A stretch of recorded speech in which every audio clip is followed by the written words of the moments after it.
कजरी एक काले रंग की लड़की थी जिसकी शादी सुरेश नाम के लड़के से कुछ दिन पहले ही हुई थी। एक शाम कजरी खाना बनाकर सबको परोसती है। खाना मुंह में डालते ही उसकी सास कुंती उससे कहती है, क्यों री काली बहू, अपनी माँ से कुछ सीख कर नहीं आई क्या, जो रोटी के साथ सब्जी की जगह नमक ही परोस दिया। माँ जी, घर में बनाने के लिए कुछ भी साग सब्जी नहीं है। आलू बचे थे, वो मैंने सुबह ही बना दिए थे। कैसे करम फूटे हैं हमारे, जब से इस काली बैंगन ने हमारे घर पर कदम रखे हैं तब से बरकत ही नहीं हो रही इस घर में। और अब तो ऐसे दिन आ गए हैं कि नमक के साथ हमें रोटी खानी पड़ रही है। कजरी के प्रति कुंती की इस कड़वाहट का कारण उसका काला रंग था। उसके काले रंग को लेकर वो अक्सर उसको कोसती रहती थी। लेकिन कजरी का रंग भले ही काला था पर उसका दिल एकदम साफ था। वो दुर्गा माँ के प्रति बड़ी आस्था रखती थी। कजरी का पति सुरेश दिहाड़ी मजदूरी करके अपना घर चलाता था, लेकिन पिछले कुछ दिनों से उसकी तबीयत कुछ ठीक नहीं थी, जिस वजह से वो काम पर नहीं जा पा रहा था। डॉक्टर साहब, आखिर क्या हुआ है मेरे बेटे को? गर्मी में लू लगने के कारण इन्हें उल्टी, दस्त और बुखार आ गया है। आप इनके सिर पर ठंडे पानी की पट्टियां रखिए, साथ ही ये दवाई दे दीजिएगा। और हाँ, इनके शरीर में अभी काफी कमजोरी है, इसलिए अभी 2 महीनों तक इन्हें बेड रेस्ट पर ही रहना होगा। ये सुनकर कजरी का मन बड़ी ही उलझन में फंस गया और वो सोचने लगी, जब तक सुरेश जी ठीक नहीं हो जाते मुझे ही कुछ न कुछ काम करके इस गृहस्थी को चलाना होगा। मुझे जल्द ही कुछ करना होगा, नहीं तो ये घर दाने दाने तक को मोहताज हो जाएगा। ऐसा सोचकर कजरी भूखी प्यासी काम ढूंढने निकल गई, लेकिन पूरे 50 घर के दरवाजे खटखटाने के बाद भी उसे काम नहीं मिला। अब बस ये घर एक आखिरी उम्मीद है। ये सोचकर वो उस घर का दरवाजा भी खटखटाती है। कुछ देर बाद वहाँ से एक औरत निकल कर आती है। मालकिन, मैं गरीब सुबह से काम की तलाश में निकली हूँ, लेकिन कोई भी काम देने को तैयार नहीं है। मुझे काम की बहुत जरूरत है, प्लीज मुझे काम दे दीजिए। देखो, मेरे घर पर काम वाली बाई लगी हुई है, लेकिन हाँ, अगर तुम बाजार से जाकर मेरे लिए कुछ सामान ले आओ तो उसके बदले मैं तुम्हें 100 रुपए दे दूंगी। वो क्या है ना, धूप की वजह से मुझसे तो बाहर निकला ही नहीं जा रहा। हाँ मालकिन, आप बता दीजिए, मैं सामान ले आऊंगी। कजरी बाजार से सामान लाकर उस औरत को दे देती है। साथ ही वो औरत उसे 100 रुपए दे देती है, जिनसे कजरी घर के लिए आटा चावल लेती है। लेकिन सब्जियों के दाम सुनकर वो चौंक जाती है। हे राम, सब्जियां तो कितनी महंगी हैं और मेरे पास तो ये थोड़े से पैसे ही बचे हैं। ऐसा करती हूँ, आलू ही ले लेती हूँ, सस्ते हैं तो ज्यादा भी आ जाएंगे। वो उन थोड़े से बचे हुए पैसों से आलू खरीद लेती है। तभी वो देखती है कि एक बूढ़ी औरत 20 रुपए में 1 पाव अचार दे रही है। उसके पास काफी भीड़ लगी हुई है। कजरी झट से उसके पास जाती है। अम्मा, 1 पाव अचार दे दीजिए। अचार, आलू और आटा लेकर कजरी घर आ जाती है, लेकिन सारे रास्ते वो बस अचार वाली के पास लगी भीड़ के बारे में ही सोचती रहती है। और घर आकर वो अपने पति को ये बात बताती है। आज मैंने बाजार में एक बूढ़ी औरत को अचार बेचते देखा। उनके पास अचार खरीदने के लिए काफी लंबी लाइन लगी थी। मैं सोच रही हूँ क्यों ना मैं भी अचार बनाकर बाजार में बेचूं। बात तो ठीक है, लेकिन अचार बनाने के लिए जो सामान चाहिए उसके लिए तुम्हारे पास पैसे आएंगे कहाँ से? बंसी काका से कुछ पैसे उधार ले लूंगी और जैसे ही पैसे आ जाएंगे उन्हें लौटा दूंगी। वो बड़ी उम्मीदों के साथ बंसी काका के पास जाती है, लेकिन वो उसे उधार देने से मना कर देते हैं। वो रोते हुए घर आ रही थी कि तभी उसे रास्ते में वो अचार वाली बूढ़ी अम्मा मिलती है, जो कि एक पेड़ के किनारे बैठी हुई होती है। अरे बूढ़ी अम्मा, आप इस वक्त यहाँ क्या कर रही हैं? बेटी, कल रात मेरे गांव में बहुत तेज बादल फटा, जिसके बहाव में आकर मेरा सारा घर बह गया। अब मेरे पास कुछ भी नहीं है। अम्मा, लेकिन आज भी मौसम खराब है, बारिश आने वाली है, आप ऐसे में कहाँ जाएंगी? एक काम करिए, आप मेरे साथ मेरे घर चलिए। उस रात वो बूढ़ी अम्मा कजरी के घर ही रुकती है। फिर अगले दिन सुबह वो बूढ़ी अम्मा वहाँ से जाने लगती है तो कजरी उससे बोलती है, अम्मा, आप इस उम्र में कहाँ जाएंगी? जब तक आपके रहने का कोई ठिकाना नहीं हो जाता आप यहीं हमारे साथ ही रहिए। वो बूढ़ी अम्मा मान जाती है। फिर कजरी ने उनके सामने अचार बनाने की बात बताई। तो बेटा, तूने मुझे पहले क्यों नहीं बताया? ये ले, मेरे पास कुछ पैसे हैं, तू इनसे अचार बनाने का सामान ले आ। कजरी उन पैसों से सामान लेकर घर आती है। दोनों मिलकर बड़ा ही स्वादिष्ट अचार बनाती हैं। अम्मा, वैसे आपने मुझे अपना नाम नहीं बताया। वैसे तो बेटी मेरा नाम भवानी है, लेकिन लोग मुझे कई नामों से बुलाते हैं। कुछ तो मुझे दुर्गा भी कहते हैं। ये सुनकर कजरी सोच में पड़ जाती है। अगले दिन कजरी दुर्गा माँ के सामने मत्था टेक कर बूढ़ी अम्मा के साथ अचार बेचने बाजार जाती है। कुछ ही देर में उसके पास लोगों की भीड़ लग जाती है। मुझे 2 किलो अचार दे दो, मेरी बहू पेट से है, उसका बड़ा मन करता है अचार खाने को। और मुझे 3 किलो। कुछ ही देर में उसका सारा अचार बिक जाता है। कुछ ही दिनों में वो सारे बाजार में स्वादिष्ट अचार वाली के नाम से मशहूर हो जाती है। उसकी खूब अच्छी कमाई होने लगती है। अम्मा, आज तुम्हारे कारण ही मेरी अच्छी कमाई होने लगी है।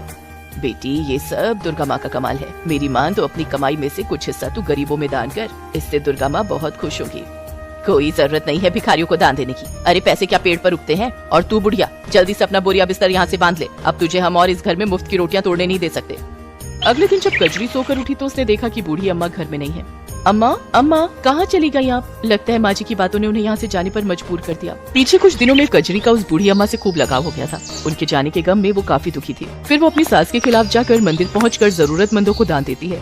ये देखकर उसकी सास डंडा लेकर दुर्गा माँ के मंदिर में ही उसकी पिटाई करनी शुरू कर देती है। 4 पैसे क्या कमाने लग गई, तेरा तो दिमाग ही चढ़ गया है। अपनी सास की बातों को अनसुना करेगी तेरी इतनी हिम्मत? हे माँ दुर्गा, मुझे बचा लो।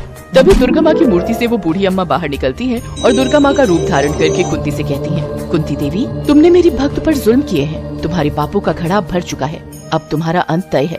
माँ मुझे माफ कर दो। मैं नहीं जानती थी वो बूढ़ी अम्मा भी है। अब से मैं कजरी को कभी नहीं सताऊंगी। हाँ माँ, इन्हें क्षमा कर दीजिए। कजरी, सिर्फ तुम्हारे कहने पर मैं इसे माफ कर रही हूँ।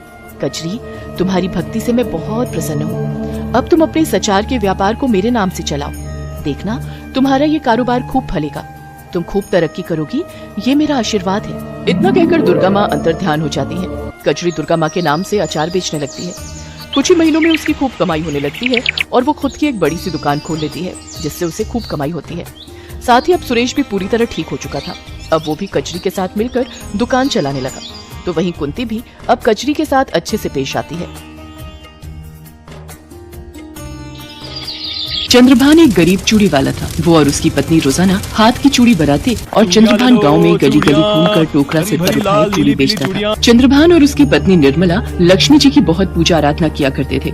जय लक्ष्मी मैया, आपकी सदा ही जय हो। जय लक्ष्मी माँ। सुनो जी, क्या हुआ? आज तुम चिंता में दिखाई दे रहे हो। क्या करूं निर्मला, गांव में बड़े बाजार लगने वाले हैं। सोच रहा था त्योहारों के दिनों में बिक्री अच्छी हो जाएगी, पर गांव के बड़े चूड़ी बेचने वाले व्यापारी मुझ गरीब को कहां बड़े बाजारों में बैठने देंगे। इसी चिंता में बहुत परेशान हूँ। कोई बात नहीं, वैसे भी वो लोग अच्छे नहीं है। हम उनसे दूर रहें तो ही अच्छा है। ये लो चूड़ियाँ मैंने टोकरी में रख दी है। निर्मला, तूने देवी लक्ष्मी की आज की चूड़ियाँ अलग रख दी ना? हाँ, मैंने उनकी लाल हरी चूड़ियाँ पहले ही उन्हें पहना दी हैं। मैं सब कुछ भूल सकती हूँ, पर देवी लक्ष्मी को रोजाना के माल में से चूड़ियाँ पहनाना मैं कभी नहीं भूलती। ठीक है निर्मला, फिर मैं काम पर जाता हूँ। चंद्रभान चूड़ी बेचने चला जाता है। कहते हैं भक्तों के द्वारा अर्पण की गई कोई भी वस्तु भगवान तक अवश्य पहुँचती है, और वही हुआ निर्मला और चंद्रभान के द्वारा। रोजाना की चढ़ाई हुई चूड़ियाँ माँ लक्ष्मी तक पहुँच रही थी, जिस बात से वे दोनों अनजान थे। देखिए स्वामी, आज मेरे प्रिय भक्त चंद्रभान और निर्मला ने मेरे लिए कितनी सुंदर चूड़ियाँ भेजी हैं। हाँ, ये तो बहुत ही अद्भुत सुंदर चूड़ियाँ हैं। बहुत मेहनत से वो इन चूड़ियों को तैयार करते हैं और रोजाना ही सबसे पहले वो चूड़ी तुम्हारे लिए ही निकालते हैं। अब देवी लक्ष्मी चूड़ी के बदले कुछ तो आपको अपने भक्त को देना ही चाहिए। स्वामी, समय आने पर मैं ये कार्य भी अवश्य करूंगी। ऐसे ही एक दिन चंद्रभान गांव की एक गली में चूड़ियाँ बेच रहा था। चूड़ियाँ ले लो, चूड़ियाँ, हरी भरी लाल नीली पीली चूड़ियाँ। गली की कुछ औरतें चंद्रभान से चूड़ी खरीदने लगी। उन्हें चूड़ियाँ बहुत पसंद आई। हाथ की बनी ये चूड़ियाँ तो बहुत सुंदर है भैया, और सस्ते दाम भी। सही कह रही हो बहन, गांव के बड़े बाजार में तो चूड़ी वाले इतनी महंगी चूड़ी देते हैं, बड़ी मुश्किल से थोड़ी ही खरीद पाते हैं। चंद्रभान भैया, तुम्हारी चूड़ियाँ सचमुच बहुत ही सुंदर और मजबूत कांच की बनी होती है। शुक्रिया बहन जी, सब देवी लक्ष्मी की कृपा है। उन्हीं का नाम लेकर मैं और मेरी पत्नी चूड़ियाँ बनाते हैं। ये लीजिए, मैंने आपकी चूड़ियाँ बांध दी हैं। चंद्रभान उस दिन बहुत खुश था, क्योंकि उस दिन उसकी अच्छी कमाई हुई थी। चंद्रभान चूड़ियाँ बेचकर वापस घर की ओर जा रहा था। तभी मैं कहूँ, मोहल्ले की औरतें बड़े बाजार में हमसे चूड़ी खरीदने क्यों नहीं आती? क्योंकि तू पहले ही गलियों में बेच जाता है। आज तू नहीं बचेगा, तेरी सारी चूड़ियाँ तोड़कर हाथ में दे दूंगा। सही कह रहे भैया, इस चंद्रभान ने हमारा चूड़ियों का काम बंद करके रखा हुआ है। इसके पैसे छीन लो और इसे मार पीट कर यहाँ से दफा करो। उन चूड़ियों के व्यापारियों ने चंद्रभान को बुरी तरह से पीटा और उसकी सारी चूड़ियाँ भी तोड़कर कमाए हुए पैसे भी छीन लिए। चंद्रभान रोते रोते बेहोश हो गया। चंद्रभान को जब होश आया तब वो अपने घर पर बिस्तर पर था। निर्मला, मुझे घर कौन लाया? आपके सिर पर चोट आई है। ये लो, ये हल्दी वाला दूध बनाया है, पहले ये पी लो। दीदी, भैया जी को होश आ गया। ये देखकर मुझे तसल्ली हुई। बहन, तुम कौन हो? इसका नाम कमला है, यही आपको घर तक लाई है। भैया जी, मैं वहाँ से गुजर रही थी, आपको बेहोश देखा, अड़ोस पड़ोस के लोगों से आपके घर का पता पूछा और आपको यहाँ तक ले आई। कमला अनाथ है, इसका इस दुनिया में कोई नहीं। ये गांव में बने लक्ष्मी नारायण मंदिर में सेवा करती है और वहीं रहती है। शुक्रिया बहन। अब क्या होगा निर्मला? ये चूड़ी के बड़े व्यापारी तो रोजाना ही गुंडागर्दी पर उतर आए हैं। पता नहीं आगे त्योहार के दिनों में हमारी कमाई कैसे होगी। दीदी जी, जब तक भैया ठीक नहीं हो जाते तब तक अगर आप चाहो तो मैं आपकी चूड़ियाँ बेचने में मदद कर सकती हूँ। पर बहन, वो बहुत खतरनाक लोग हैं। अगर उन्होंने तुम्हें कोई नुकसान पहुँचाया तो मैं अपने आप को कभी माफ नहीं कर पाऊंगी। आप चिंता मत करो दीदी, मुझे कुछ नहीं होगा। बस आप कल मुझे चूड़ियाँ बनाकर दे देना, फिर मैं उन्हें बाजार में बेच आऊंगी। मुझे आपकी सहायता करने से बहुत खुशी होगी। ठीक है बहन, मैं तुम्हें कल चूड़ियाँ बनाकर दे दूंगी, पर अपना ध्यान रखना। अगले दिन निर्मला कमला को चूड़ियाँ बनाकर बेचने के लिए एक टोकरी में भरकर दे देती है और नियम के अनुसार उसमें से कुछ चूड़ियाँ देवी लक्ष्मी को पहनाती है। इसके पश्चात कमला चूड़ियाँ बेचने के लिए गलियों में न जाकर गाँव के बड़े बाजार में चली जाती है।